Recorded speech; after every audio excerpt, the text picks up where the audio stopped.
Greetings, friends and gentle hearts.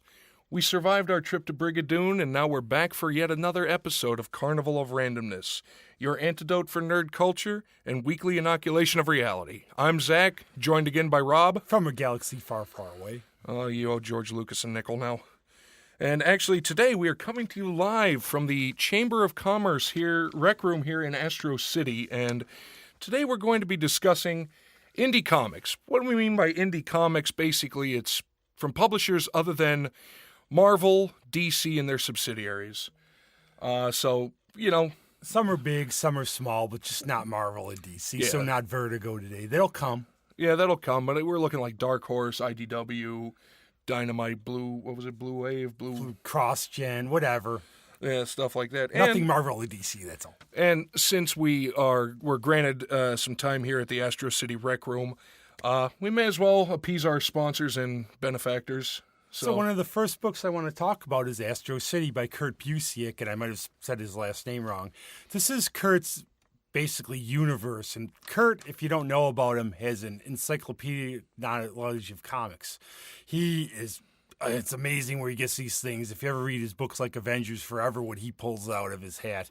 But Astro City is his little vision of a universe, and it's a take on many characters you might feel familiar with, but he does them a little differently. Jumping Jack is Spider-Man. Jack in the Box, excuse me, not the restaurant.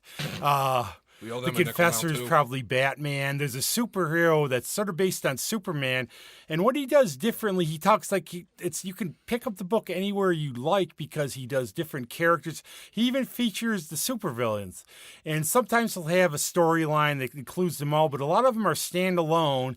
And just for example, one of them that he brings up is a day in the life of a Superman-like character. And how do you go through your day with a job, have a life when you hear a cat's out of the tree, you got to go. There's a tsunami, you got to go. So he just really brings a human element to it where it's really enjoyable because you get the background, and it's also, the city itself is a star. And you see how people react. How would you react if you lived in a city where aliens are coming to invade? And we hope that doesn't happen while we're here. But how would you react when, crimes are committed and there's a superhero there? And it gives all that perspective. So check it out. It's really good. Well, and that's the thing. And that's kind of how I began. We talked last week about one of my first early forays into comics was Archie Comics. And, they're still around. And they're technically an independent publishing company. I think it's just Archie Comics. But that was, I remember going down to... our store was outside of Pittsburgh, Verona News, and they would have all the racks of comic books, the wire racks of comic books back in the day. Yeah, I would go for Archie. Who didn't like it back in the day? And I know the more late ones, they had like Archie versus Sharknado, Archie versus the Predator, and God bless society for things like that is all I'm going to say. Don't forget the undead version, too, when zombies and everything. Oh, that's right. The Punisher visited Archie's universe, too. I forgot about that, yes. Undead zombies in Archie universe. Poor Jughead, he didn't last long. I'm going to pull a really obscure one out now. In the early 70s, say around 75, 76, a brand came out called Atlas Comics. This was like your WFL of the comic book league, where they would hire away people from the main companies to work on their books. And did you just reference the WFL? I think so. I think the WHA lasted longer. And it folded after a couple of years, but they put some interesting books out. And what they would do is you would have to work exclusively for them. And I can't remember the creator, but there was a book called The Cougar. And I think it only lasted 2 or 3 issues. But it was about a stunt man, and he wore this flashy blue and red uniform. And the one issue is it's one of my favorite comics of all time. They're filming like in Transylvania or somewhere around there. Get a vampire movie, and guess what? You'd be shocked. A real vampire appears. No. And he has to deal with them. And I just really liked the book. The setting was like fun, and it was kind of a different concept at the time. And they did a lot of other things, like Planet of the Spiders. It was like these vampiric spiders. And the company folded, but if you can find them, check them out. They're really exciting. Well, that's sort of thing. And, I know because you mentioned it to me a while ago, I'm going to look for Astro City because I'd never heard of it. Yeah. And you can go anywhere you want with it. You don't have to start at the beginning because it's so episodic. So if you step in, say you get a trade out, and your library is your friend. And if you like it, buy it. You could start, say, issue 25 and get an idea what's going on. So don't worry about starting at the beginning if you can't find the first issues. Well, and that's the thing. And I know this one is going to be a very you-heavy episode because you're more into the independent comics than I ever was, because once I really started getting into comics, I went to like the big flashy Marvel and DC ones. But I guess technically you could say really my first foray into cartoon in print form would have been, the Sunday comics or Calvin and Hobbes. And even the Far Side, I don't know if you could classify it as a comic book, but it's that whole You have to remember thing. You have to remember a lot of that's where it came out of. Like Stan Lee was greatly influenced by the works of Walt Kelly. A lot of them are, if you ever get the original Winsor McCrae's Little Nemo Adventures in Slumberland, and a lot of these, that's what they came out of. Comics came out of the pulps. They came out of this. So in a lot of ways, it's like who made who. But Neil Gaiman once said, and I bring Neil up a lot because I like him. Because he's awesome. He said he's done independent comics. He's worked for the big two. And he said, don't always think that just because they're independent, they're good. We'll find you the good ones. But he said he always got his royalty checks from Marvel and DC. Now, when he did some other work, they screwed him over. So always with a grain of salt. Just because it's not one of the big two doesn't mean it's great or the big two are bad, even though they do put a lot of, as Zach would say, piles out. Well, and that's the thing. You can't put out comics for as long as they do and have all of them be a hit, pretty much. No, not every book when it goes over 300 issues is going to be great the whole time. Yeah. So one of the ones I'm going to bring up now, and any of you out there, if you want to write to our page to help us, because I like this book, but I'll be honest, I still don't know the concept completely, is Grendel. It's by Matt Wagner. Oh, yeah. And the best I could say is it's based on, there's a warrior spirit called Grendel, and it invades the bodies of certain people because the character's been a person called Hunter Rose. It's been female, male. It was a werewolf at one point. It was a boy. It was called Grendel Warchild. It was a 12-issue series. And I admit, I liked the series a lot. But for the life of me, I still don't really know what the concept is about. So you could be ignorant and it's bliss sometimes, but I still like it. So find us on Facebook, Carnival of Randomness, and please, for the love of God, help us to understand what Grendel was about. Very loosely based on the Beowulf, I would imagine. I don't even know that. That's the first thing I thought. I read it. I don't know. Like, is it, or was it just a random name they picked? Because there's a Grendel, and I guess Wagner said one time that there's been a lot of incarnations of Grendel, but I still don't know what it's about. All right, well, I'm going to throw out one of mine. It's like the novels of Philip K. Dick. Oh, God. Yeah, if anybody can explain to me what the end of Do Androids Dream of Electric Sheep was about, please. I got nothing. I read it twice. I don't know. That and, oh, God, any other book that he wrote. Eldridge Palmer. Oh, Eldridge. I can't remember. One was from The Strain, but yeah, I don't get it. But I'm going to throw one out there for you. It's a Dark Horse book by Steve Niles, Criminal Macabre. I liked it. I got it as a gift just out of the blue, and then I started reading it, and I'm like, you know what? One of the omnibuses. Is that how you pronounce it? Omnibus? Sure. Omnipotent bus? But in any event, he kind of smacks to me. Omni-Uber these days. Yeah, right. He kind of smacks to me of a Constantine type. The slight anti-hero, drunk. Is he drunk or a drug addict or both? Both, I think. I think it's both. But, he uses demons and ghouls and ghosts and goblins and whatnot to solve crimes, and the cops hate him. Yeah, and they don't want anything to do with good old what's his name, Cal McDonald. Yep. But that one I've always been interested in, and I always like Dark Horse as a publisher. They have some interesting stuff. Steve Niles is very old school horror. I mean, he did one called Big Monster in Japan, where there's just like a Godzilla type thing running around, but he didn't call it that.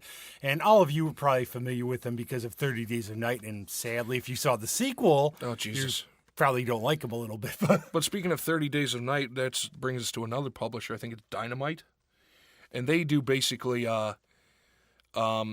film adaptions or adaptions of films. So like 30 Days of Night. Didn't they? I think they also did. Oh, they did Lone Ranger. Did Lone Ranger, Babylon 5, Battlestar Galactica.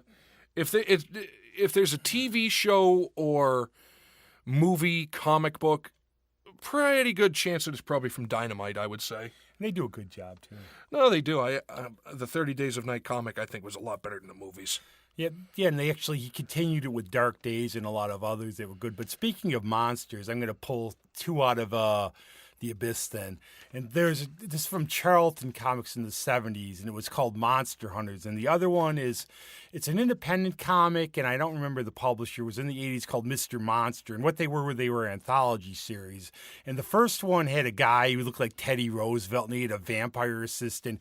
And they would tell stories. He would be in the stories sometimes. Like one time he hunted a werewolf on a mansion, but they would do anthology horror stories and they were wraparound humor. But one of them sticks out where it was about the Loch Ness Monster, so they can't find it. It's a hoax. So they look on there. It's a duck. It's like a decoy. And that's what it was. The guy goes, that's a decoy. Then the monster pops up and eats him, which was nice. But then in Mr. Monster, this is another one where it's anthology, and one of them was about a talking bag of blood. And they were just done, and they used to give you 3D glasses too, which was kind of neat. Well, and and then I got into Tales from the. What was Tales from the Crypt based off of? I can't read that. Oh, yeah. And then actually, speaking of, we'll get to that in a second. But the Tales from the Crypt. What were the original EC books? Comics, and I think they were banned afterwards for subverting the youth, but they were EC. They were Tales from the Crypts, Vault of Horror. Vault of Horror is another one I remember seeing. I never actually, although I did get the, thank you eBay, shameless plug to eBay, even though they're not giving me anything. I got the complete Tales from the Crypt comics, the big hardcover things, and they just, they're just fun. They're goofy. They're colorful. They're kind of like us. And the art's really good in it. There's a lot of like Basil Wolverton, Wally Wood. These guys who, if you ever check out, there's a book called Wolvertoons where these guys, the art is fantastic. Guys like Joe Orlando wrote for them and everything. Well, and Rob pointed out one to me that I liked. It's called Just a Pilgrim. And that one holds a very special place in my heart because a while ago we met the cover artist for the first issue, Joe Jusko, and I witnessed him buy a stuffed Tauntaun head, but that's for another story for another day. But I remember telling him I had the cover that he drew, and he's like, "Oh, which one was it? Was the guy falling off the cliff or the one getting shot in the face with a shotgun?" And it's like, "Oh, it's the guy getting shot in the face with a shotgun." So I gave it to him, and he looked at it, and he just kind of chuckled. He was like, I've never signed one of these before. Yeah. And like, well, there you go. So maybe now I have and the book is, interesting if you've one. ever read Garth Ennis, it's got that dark humor where the Pilgrim's like this guy who's takes religion way too seriously. It's a post-apocalyptic world. But it's fascinating, and that's the thing. And why a lot of people, I love comics with the, and sometimes gratuitous violence is okay. But you can get away with a lot in print, even more so than you can get away with like a cartoon series. I don't know.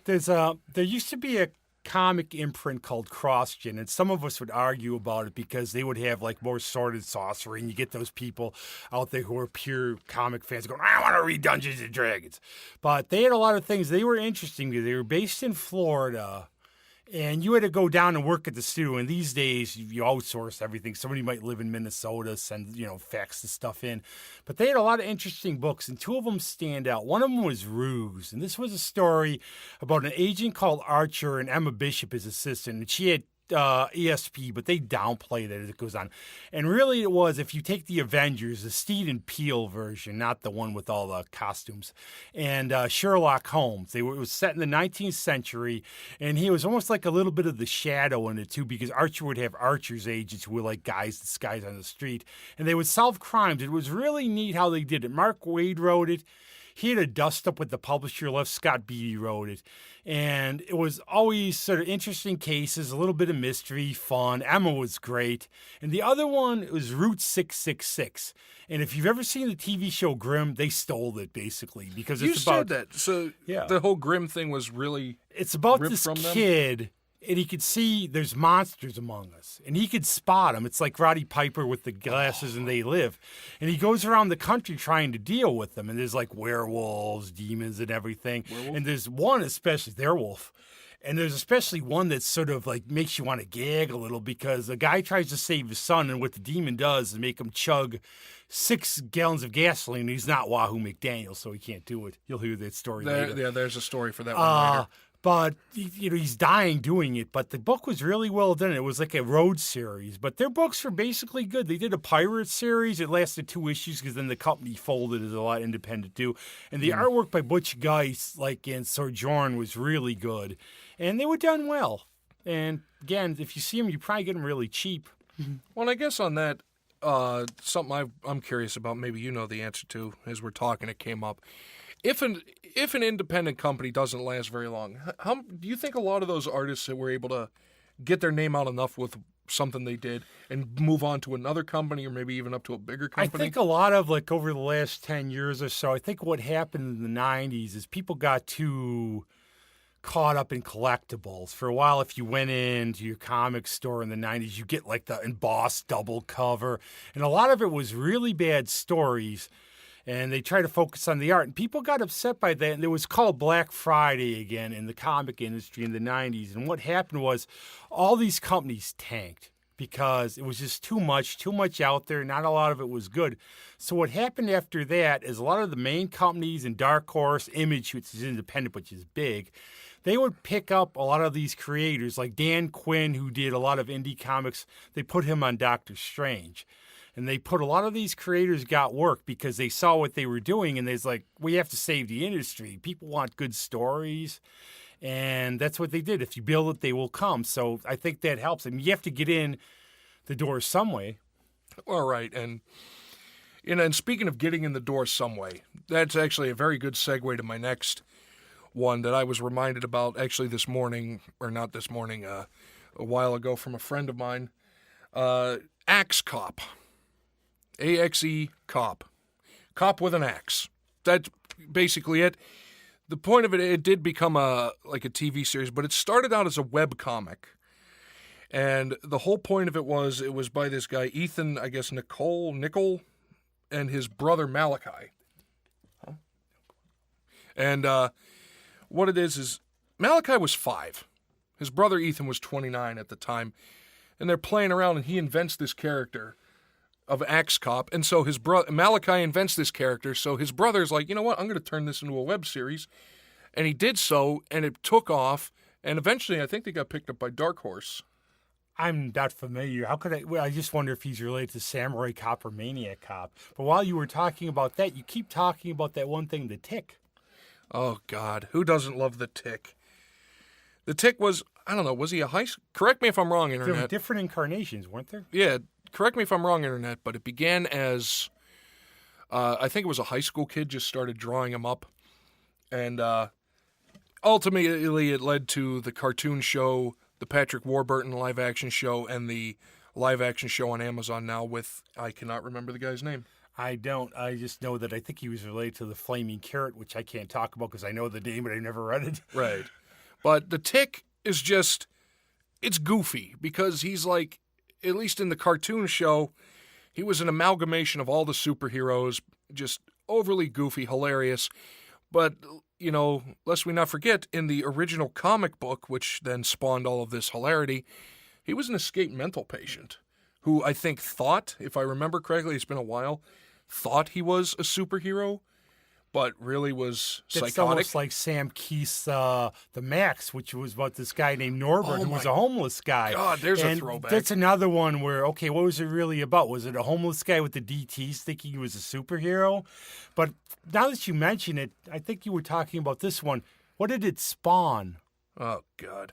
Who doesn't love Spawn? I think that was one of the reasons that Image came out. What happened, I guess, was there were a bunch of creators at Marvel Comics in the 1990s, and they were very unhappy about creators' rights. And Todd McFarlane's, when he put out Spider-Man, I think it sold millions of copies. Jim Lee's X-Men sold millions.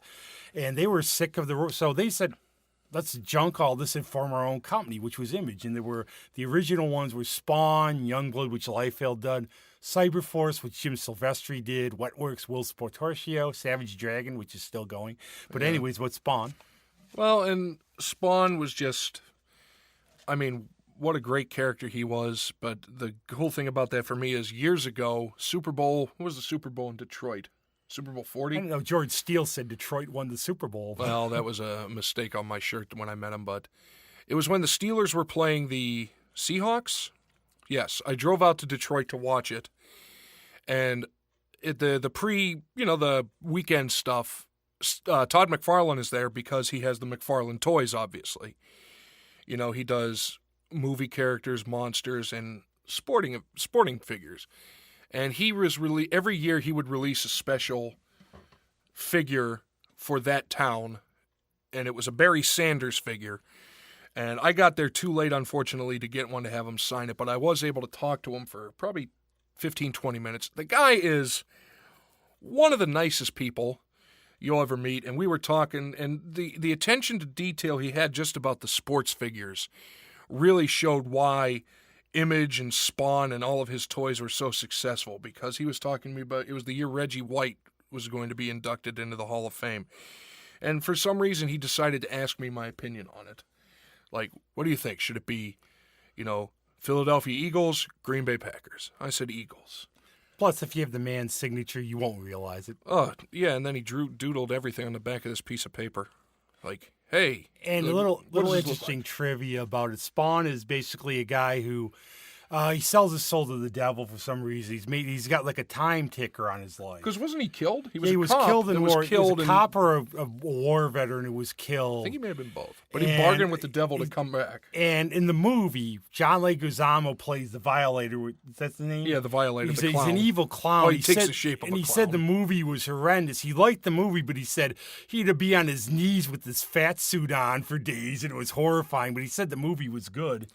I like the animated movies that HBO did more than I liked the movie itself, because who was Spawn in the movie? Was it Michael Jai White? Yes. But in the TV, better than Steel. Yeah. But in the cartoon series, I think it was Keith David was the voice of Spawn. And don't touch another man's fries. Oh, man. Tell us if you know that reference. Yeah. If you get that one, hit us up on the Facebook page. We'll give you a shout out next week. But it was just, and it's not so much that he himself, had the powers, but it was his cape. The cape was the power, and it was, you always see those iconic images of the cape flowing when there was no wind, because the cape was alive, and it formed anything you wanted: chains, swords, axes, bulletproof. I mean, the cape was his superpower, yeah. I would say. Now, if you want to go to one that's just purely fun, and it's been on a lot of different comic labels, I think Dark Horse has it right now. It's Mike Allred's, and he's the creator of iZombie, which in my opinion, the book's great, but the series is sort of lacking, but if you like it, you like it. But his other book that he started out with that got him big was called Madman, and it was about a guy named Frank Einstein. Put that together really quick. Oh, God. Sort of like Dr. Acula. Yeah, Dr. Acula. But he's a man, he wakes up, he's scarred, he's lost his memory, and he might be an escaped mental patient. And he just gets in, he meets these scientists who, if they ever do a movie, they say Penn and Teller are going to play him. And they just go on all these goofy adventures. And the art's very pop art. It's like the 50s. And some of the villains, they are undead beatniks from the sewers. He fights a giant puke in one episode. There's giant robots all around. And it's just, he calls it a hip snapping show. And he's just really fun. But iZombie, it's about Gwen Dillon, and she dies, she comes back, and then she solves mysteries, and she has a yearning for brains. And if you've just seen the series, check out the book. It's a lot better. It's done different. But if the series is good for you, watch that too. But I guess sometimes I get too picky. I say we're not supposed to be, but if they do it really different from the book. Well, like, what other ones, to kind of get slightly off topic but staying on topic, other series that went to TV shows that we didn't care. I didn't care for the TV adaptation of Preacher. Oh, Preacher was just really bad. But I will throw this out. I liked Lucifer, and I'm glad that got picked up again. Yeah, it's very good. Mike Carey likes it too. Even though Lucifer was what, DC? Or Marvel? Lucifer is Vertigo. Is it Vertigo? Yeah. Okay. Mike Carey's good at that. I found Mike Carey's a really good writer, and Lucifer is one of my favorite books. We'll get to that at a different time. Yeah, that's just a teaser for another He can't really episode. write superhero books well, in my opinion. That's all there is to it. Let's see. What else do I got on my list? Another one that I remember, good old Johnny the Homicidal Maniac. It's a Jonan Vasquez. You might know his name from many other things. I think it was Slave Labor Publications. But Johnny the Homicidal Maniac, it's pretty self-explanatory. The main character, Johnny, is a homicidal maniac. He kills everybody. He kills everything, and somehow he ends up in heaven, if I remember, and St. Peter is just so physically ill that he's there, like he throws up. And then I think he meets his counterpart. It's Jimmy the... Do you remember that one? Jimmy something. Look it up. I can't remember. But he ends up killing Jimmy, and it's just good fun. Good old Johnny the Homicidal Sort Maniac. of like Chaos Comic stuff, isn't it? Chaos Comics. Yeah, late Evil Ernie.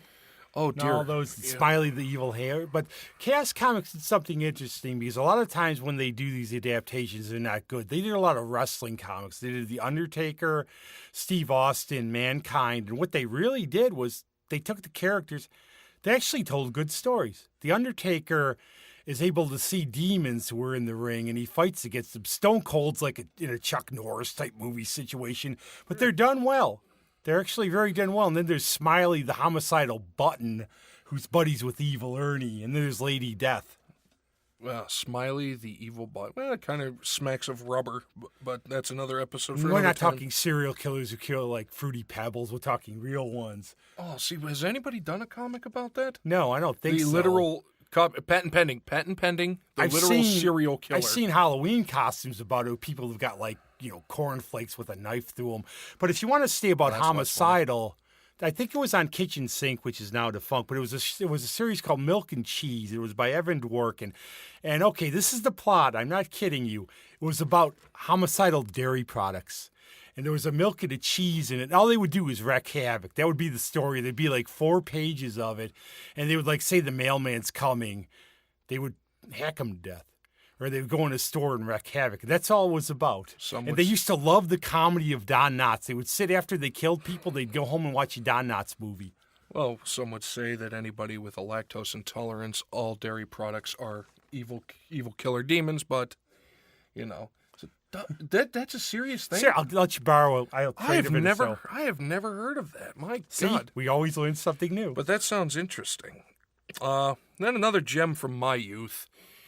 I got into the cartoon first. It was the old school Teenage Mutant Ninja Turtles. I know they're still around now. They're owned by, I think, IDW publishes them now. But the old school from the early 80s, which was by Kevin Eastman, still is, I think, to the best of my knowledge, was Mirage Comics. And you know what? Might be Eclipse, but I'm not sure. And you know what? Teenage Mutant Ninja Turtles, what more can you say? They're self-explanatory, although the book I found in a mix pack was, if I can remember the title correctly, Geriatric Gangrene Jiu-Jitsu Turtles or Hamster? Gerbils. That's it, Jiu-Jitsu Gerbils. That's a mouthful, but think about that. But that, another one that the Teenage Mutant Ninja Turtles really spun off into everything. You had everything. The movies are still coming out today. They've done 6,000-7,000 iterations of the TV show. And it's amazing because when Eastman did it, it was a small, very low-numbered published black and white book that if you could find the first issue, give it to me and I'll buy a car with. Yeah. And the story goes, it's open for interpretation, but they're not sure if he based it on X-Force, X-Men, or Daredevil because the rat in there was like from Frank Miller's Daredevil, it was Stick. Yeah, it was the original was Stick, and then in the subsequent series it was Splinter. But why was there ever an indication why they named them after Renaissance artists? No, I'm not huge into it. I just know Kevin Nash was in it playing one. I think it was in the second one. It was the same one. Vanilla there you Ice go. did If a anybody song for. knows that, did they name him after that just for the heck of it? Yeah, or something. Tell us, as we say, we don't know everything. Yeah, because I can't remember. I know there has to be a reason that he named them all after Renaissance artists originally. In the TV series, they're like, "Oh, my 4 favorite artists," but it just seems a little. It's just I'm curious. I don't know. I'd like to know. But one of this is a big name in comics, Alan Moore. And Alan Moore was been called the Shakespeare of comics because of what he did on Swamp Thing. But he's had his problems after Watchmen. He's had a big falling out with the main companies, and he has his principles. And Peter David, a comic writer, said if Alan Moore is ever broke, it's because when they do movies of his, he doesn't have his name on there. And heck, I take the money, I admit that. But he's done a lot of indie comics, and he he had a comic company called Top 10. And it's actually not called that now. I forget the name. That's the name of the book. But one of the books he did was called The League of Extraordinary Gentlemen. And this is a book that you would think somebody would have come up with this concept before. And it's about historical figures in literature who were like a super fighting team.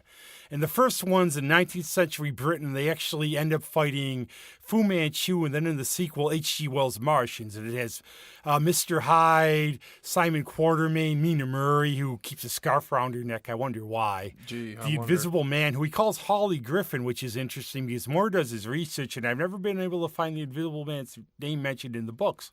And they go on these quests and stuff, and he's written a lot of them. Now, the movie does not do it justice, as always. I was just going to say it did have the movie. The movie was okay. One thing about the movie, I guess Sean Connery, after doing it, decided to retire. Was that the movie that retired Yeah, him? that was his final movie. Well, there you go. Yeah, okay, the movie, it is what it is. It's No, not, the movie was entertaining. It wasn't good by any stretch but the of the book imagination. is so good because Moore does, if you ever get his book From Hell, that's his take on Jack the Ripper, and he does the Masonic Conspiracy, and it's worth getting the trade paperback just because the footnotes to it, the end notes are incredible, the research he does. And now he does a lot of different indie comics. Prometheus is a little out there because it's all about, he's really into magic and magic working. It's a little out there for, I don't know what it is, but like he's a big fan of NYPD Blue and Top 10, which was, I cannot for the life of me remember his comic book company. It's about it's like a sci-fi precinct. It's really good. And he did 1963 on Image, which is basically his version of the early days of Marvel. And he has these joke letter columns, and a little Neil Gaiman writes into him about the Dream Man. The Dream Man? Yeah, guess who that's about? Gee, I wonder. Well, I got two more on my list. I know you've got a bunch more on yours, but I'm going to throw mine out there. Good old another slave labor comic was Lenore, the Cute Little Dead Girl, based loosely off of Lenore, the Lenore poem by Edgar Allan Poe. Just kind of a creepy, macabre, undead little girl. I know at some point I got to brush up on these. I apologize, my knowledge isn't as great, but it's been a while. Well, you're young. Well, that too. And I know at some point she marries the Easter Bunny, if I remember correctly. But and it's did he have a nest egg for her? Oh God, that's just terrible. But in any, well, that's because I originally, in speaking with somebody about it, we originally thought it was another Jonan Vasquez, Johnny the Homicidal Maniac thing. We were wrong. It's actually Roman Dirge was the artist behind Lenore, the Cute Little Dead Girl. And one last one for me, by one of my favorite artists, Queen and Country, by Greg Rucka. Is it Rucka? However you pronounce his name. It's an Oni. If we ever have him on, we'll ask him. Yeah. Oni Press.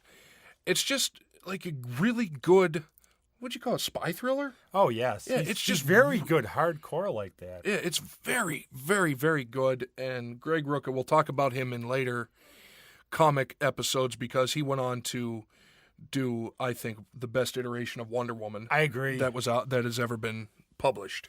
Well, I have one. It's going to be more general than the other ones where whatever we are random. But if anybody remembers the old Gold Key comics, they used to do Star Trek.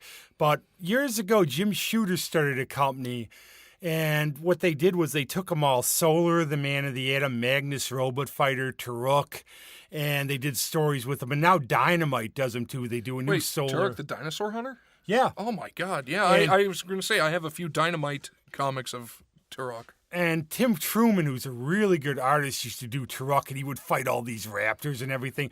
But the books got really big for a while, and then that folded. Then after that, they went on to Dynamite's done a lot. They did a new Magnus where they do a different spin on him, where it's like M. Night Shyamalan would say, the twist, where it turns out he might be dreaming because he's in present day and then he's in the future with all robots.